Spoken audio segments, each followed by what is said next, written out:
কিয়ামতের দিন আল্লাহ তাআলা সর্বপ্রথম বিচার করবেন এই রক্তের বিচার। যতগুলো রক্তের বিচার দুনিয়াতে হয় না, সেদিন লক্ষ কোটি মানুষের সামনে সেই রক্তের বিচার করবে কে?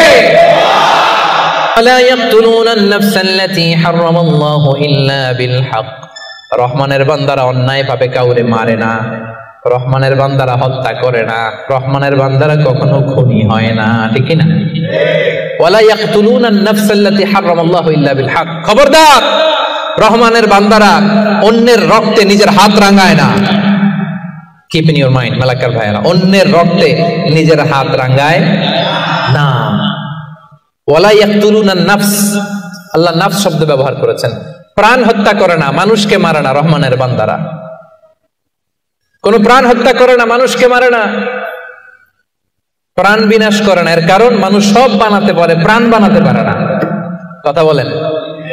মানুষ কম্পিউটার বানাতে পারে, মানুষ রকেট বানাতে পারে, মানুষ প্লেন বানাতে পারে। মানুষ কি তার মতো আরেকটা মানুষ বানাতে পারে? যেটা আপনি পারেন না, এটারে আপনি শেষ করবেন কেন? যেটা আমি বানাতে পারি না, সেটা আমি কেড়ে নিতে পারি? এজন্য খবরদার, রহমানের বান্দারা খুনি হয় না, অন্যের রক্তে নিজের হাতকে রাঙায় না, এটা বড় মহাপাপ।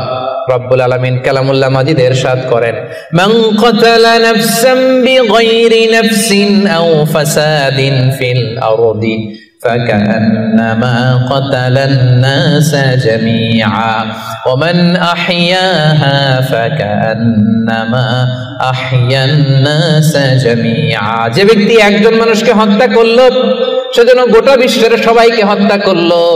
আর যে ব্যক্তি একজন মানুষের প্রাণ বাঁচিয়ে দিল, সেজন্য গোটা বিশ্বের সব মানুষের প্রাণ বাঁচালো। পড়েন সুবহানাল্লাহ।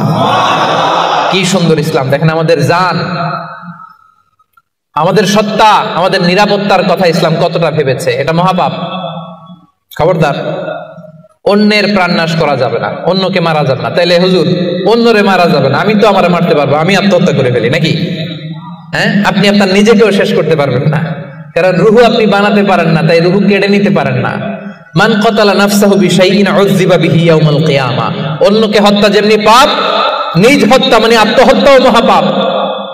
যে ব্যক্তি যে জিনিস দিয়ে নিজেকে হত্যা করবে, কিয়ামতের দিন ওইটা দিয়েই তার শাস্তি হবে। বিষ খেয়ে যে মারা যাবে, কিয়ামতের ময়দানে কঠিন বিষ শুধু সে খেতেই থাকবে। স্ট্যাবিং করে ছুরি ঢুকিয়ে যে মারা যাবে, ছুরি ঢুকাতেই থাকবে। গলায় ফাঁস লাগিয়ে যে মেয়েটা মারা গেল, ওর শাস্তি জাহান্নামে শুধু ফাঁস লাগাতেই থাকবে, লাগাতেই থাকবে। কিয়ামতের দিন আল্লাহ তাআলা সর্বপ্রথম বিচার করবেন এই রক্তের বিচার। সর্বপ্রথম বিচার হবে কাবিলের। আউয়ালু মান সান্নাল কাতলা ফিল আরদ। যে কাবিল, আদম আলাইহিস সালামের যে সন্তান কাবিল, এই পৃথিবীতে হত্যার প্রচলন চালু করেছিল। এই পৃথিবীর প্রথম হত্যাকারী খুনিকে বলেন তো? কারে মারছিল? এজন্য পৃথিবীতে যত হত্যাকাণ্ড, ওই হত্যার একটা পার্সেন্টেজ গুনাহ ওর আমলনামায় আছে না নাই? কিয়ামতের দিন আল্লাহ দুইটা বিচার দিয়ে শুরু করবেন। হাক্কুল্লাহ, আল্লাহর হকের প্রথম বিচার হলো নামাজ। আর হাক্কুল ইবাদ, বান্দার হকের প্রথম বিচার হলো রক্তের বিচার। রক্তের বিচার, যতগুলো রক্তের বিচার দুনিয়াতে হয় না, আল্লাহ সেদিন করবেন। এই পৃথিবীতে গুম আছে না নাই? বাংলাদেশের নিউজে শোনেন না, গুম করে ফেলছে, খুন করে ফেলছে, বস্তাবন্দি করে ফেলে দিয়ে আসছে। আহা, দুনিয়ার কেউ দেখে নাই, কোনো প্রমাণও নাই। সেদিন লক্ষ কোটি মানুষের সামনে সেই রক্তের বিচার করবে কে?